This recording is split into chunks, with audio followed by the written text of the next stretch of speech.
Let me ask you something. Have you ever begged for crumbs of love from someone who ran the moment things got real? You sat there doubting yourself while they avoided every hard conversation, every ounce of vulnerability. I'm here to tell you the truth. If they showed you these 5 red flags once and you let them back in, they will destroy your peace again. Let's rip the blindfold off. When you're hurt, anxious, or feeling disconnected, what you crave most from a partner is not a solution. It's closeness. It's a simple human need to be seen, soothed, and emotionally supported. But when you're in a relationship with an avoidant, the exact moment you need them most is often the moment they disappear. They don't just pull back physically, they emotionally shut down. You reach out with your heart in your hands and they vanish into silence. Vague excuses, or worse, cold detachment that feels like punishment for having emotions at all. At first, you might try to justify it. Maybe they're stressed. Maybe they don't know how to handle emotions. Maybe it's your fault for coming on too strong.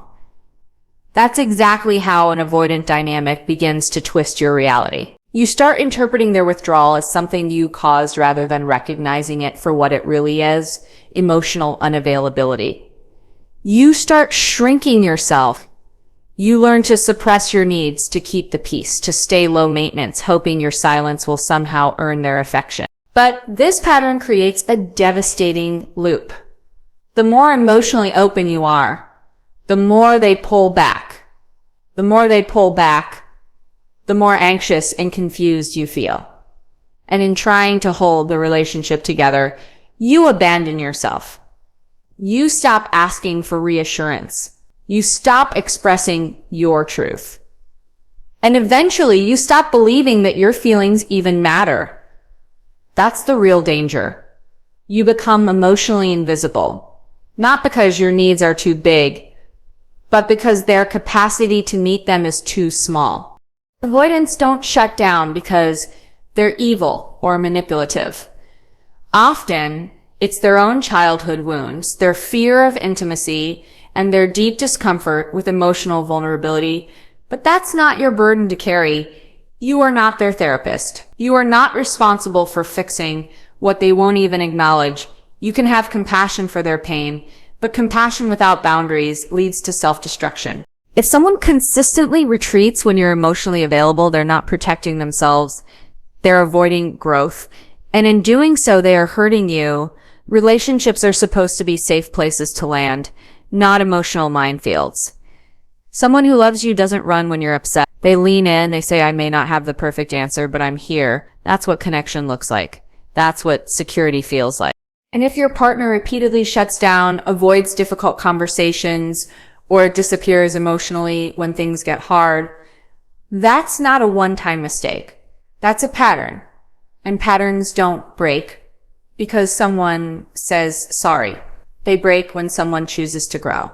If they've shut down before and they're showing no signs of learning how to stay present with you through discomfort, then letting them back into your life is a form of self-abandonment. You're inviting more of the same. More silence, more confusion, more self-doubt. And you deserve better. You deserve someone who doesn't disappear when you cry, who doesn't shut down when you speak your truth. You deserve someone who can stay. The hard truth is this: if someone repeatedly shuts down when you need connection, they are telling you loudly and clearly that they are not ready to be a safe partner. And your job is not to wait until they become one. Your job is to recognize the red flag for what it is, a warning, not a challenge. You don't need to prove that you're worthy of love. You just need to stop offering your heart to someone who runs every time you reveal it. That is the path to peace. That is how you take your power back. There's a unique kind of emotional damage that happens when someone consistently denies your reality.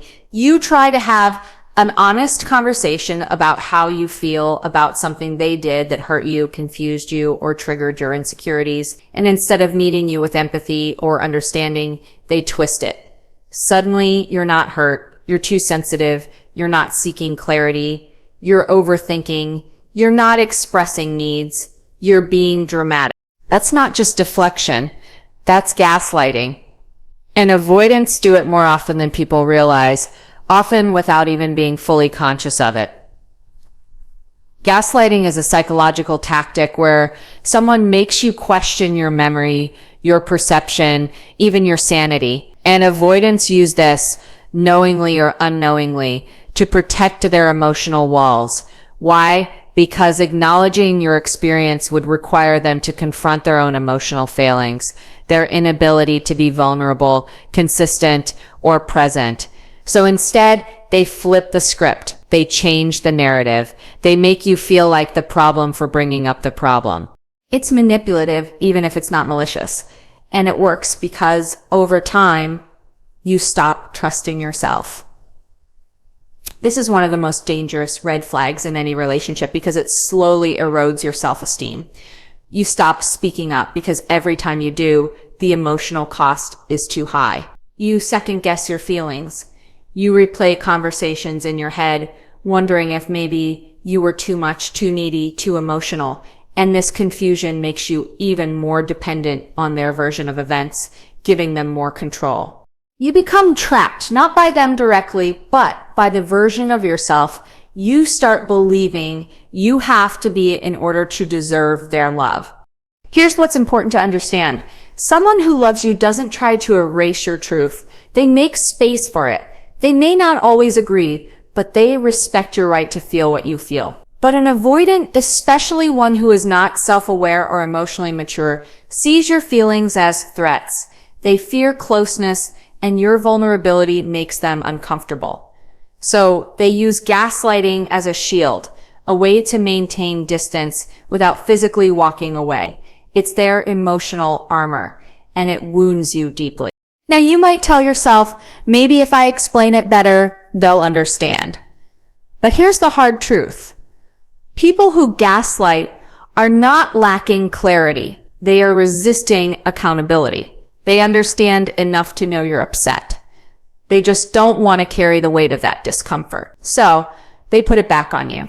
And if you let them back into your life after they've done this, and they haven't shown any effort to change that behavior, you're not stepping back into love. You're stepping back into self-doubt. Forgiveness is powerful, but reconciliation requires change. If an avoidant doesn't own their past manipulation, or at least show that they're willing to communicate differently, then letting them return is a form of emotional self-neglect. You're telling yourself that your truth is negotiable, that your version of reality can be rewritten if it makes someone else feel better. And that's the most dangerous thing of all, losing the voice inside you that says, this doesn't feel right. You deserve a relationship where your feelings aren't questioned, where your memory isn't distorted, and where your emotional experience isn't dismissed. You deserve to be with someone who listens, who validates, who seeks understanding, not someone who weaponizes confusion to avoid their own discomfort. If they gaslit you once and haven't taken ownership for it, don't give them another chance to dim your clarity. Protect your mind, your truth, your emotional safety, because once you reclaim that, you reclaim your power. There's a specific moment in the avoidance cycle that feels almost surreal, the moment they come back, just when you've started to heal. You've spent weeks, maybe months, agonizing over their silence, wondering what you did wrong, missing them, trying to find peace in the chaos they left behind. And just when your life starts to feel a little lighter, when you're slowly moving forward, they reappear. A simple text, hey, I've been thinking about you. Maybe a comment on an old photo, or a message that says, I miss you. And for a moment, your heart skips. Not out of love, but confusion. Because where was this energy when you were broken? Avoidants often return when they sense that your energy has shifted. Not when you're begging, not when you're crying, not when you're available, but when you've pulled away, when you've stopped reaching out, when you've started smiling again. That's when they suddenly remember you. That's when they start to question their decision. Not because they regret it, but because your detachment threatens their sense of control. It has nothing to do with love. It has everything to do with ego. You have to understand that avoidants don't typically process loss in real time. While you were grieving the breakup, they were avoiding the feelings. While you were healing, they were numbing. But the moment your silence becomes louder than their fear, they start to panic. Not because they want to build something new with you, but because they can no longer feel your emotional availability feeding their need for reassurance. You're no longer orbiting their emotional distance. You're becoming unreachable, and that scares them. But don't mistake that fear for growth. An avoidant who returns without addressing the emotional avoidance that caused the disconnect is not coming back with love. They're coming back with unfinished business.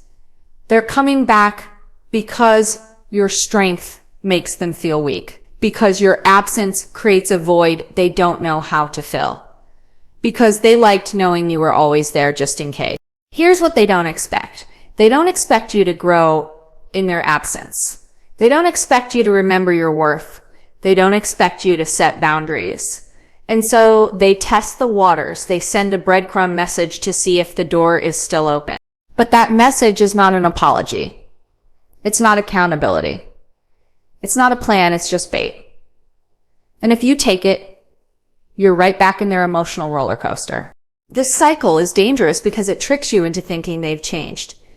It convinces you to ignore the past and focus on the present, a present that hasn't earned your trust, a present built on the same foundation that once shattered your peace. And if you let them back in without requiring growth, without demanding real conversations, without watching for real emotional consistency, you're not rebuilding, you're repeating. Avoidants often return when they sense you're done, not when they're ready. That's the difference. And your job isn't to decode their timing.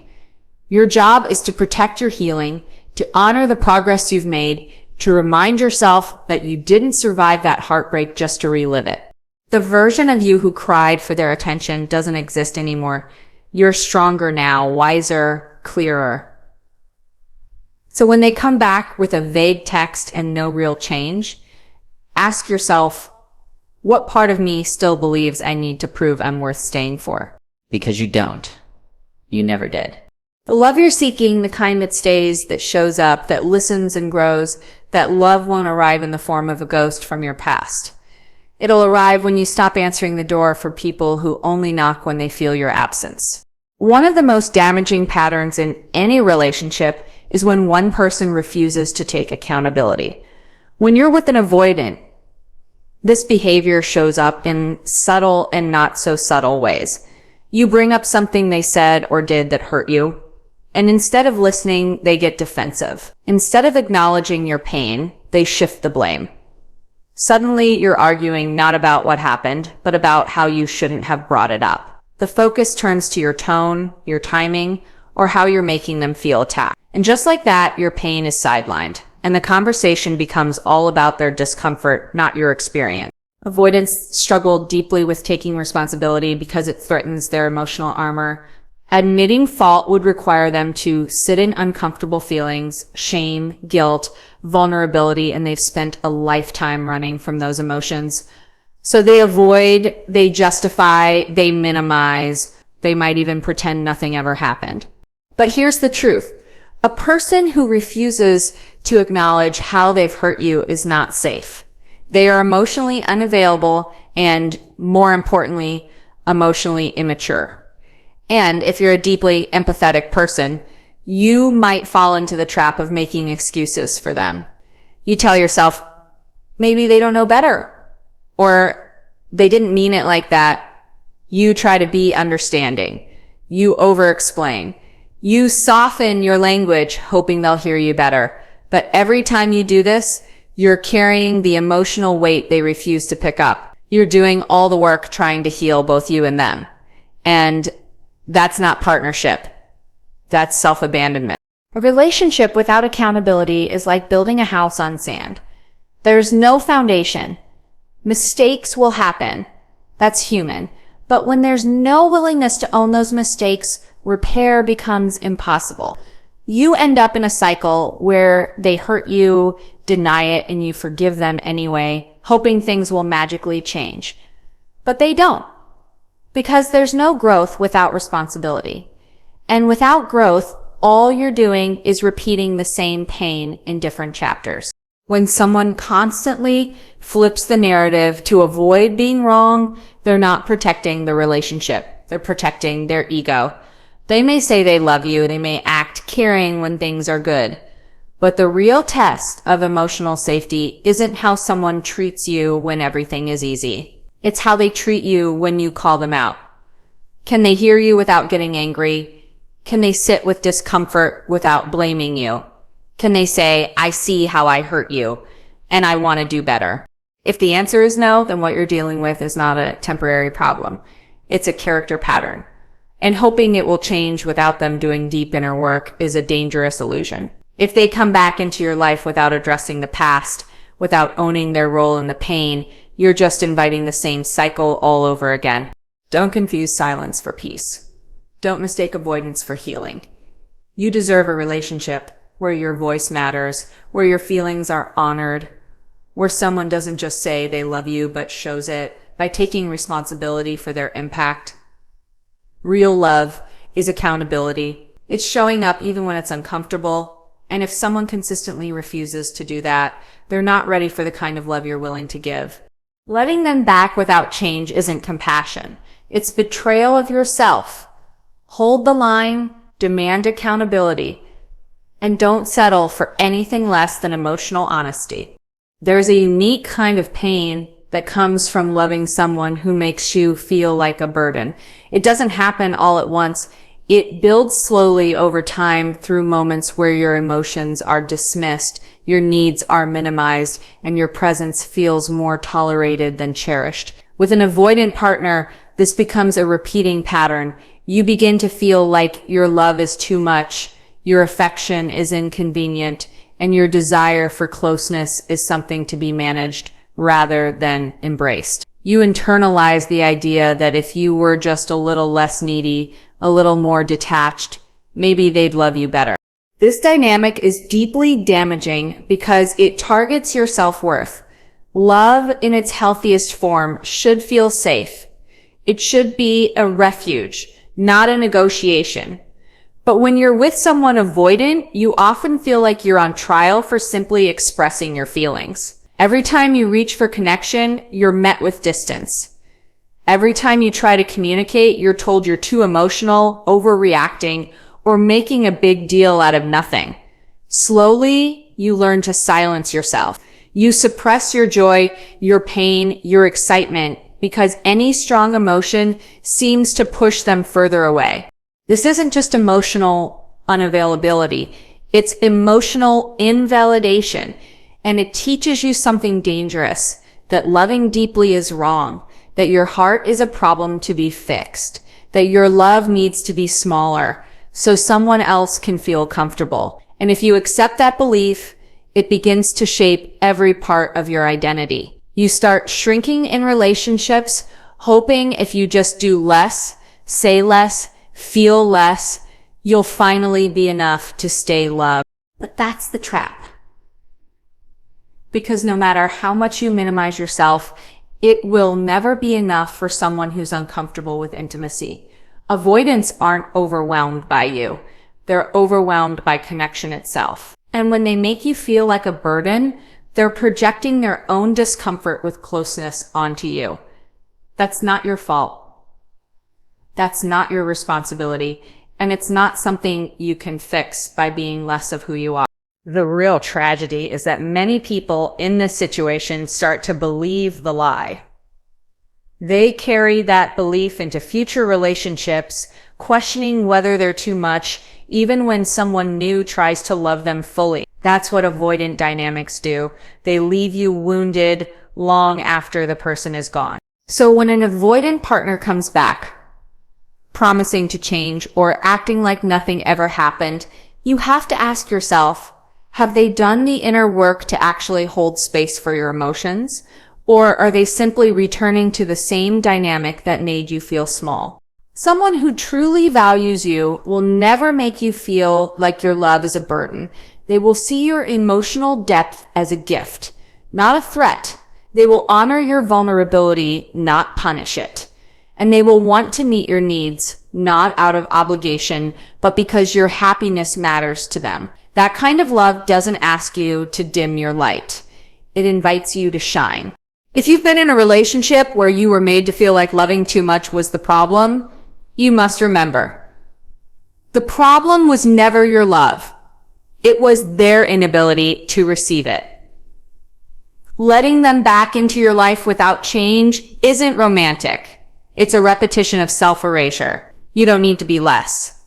You just need to be loved by someone who sees the fullness of who you are and says, that's exactly what I've been looking for. Letting an avoidant back in who still carries these red flags is like handing a thief the keys to your peace.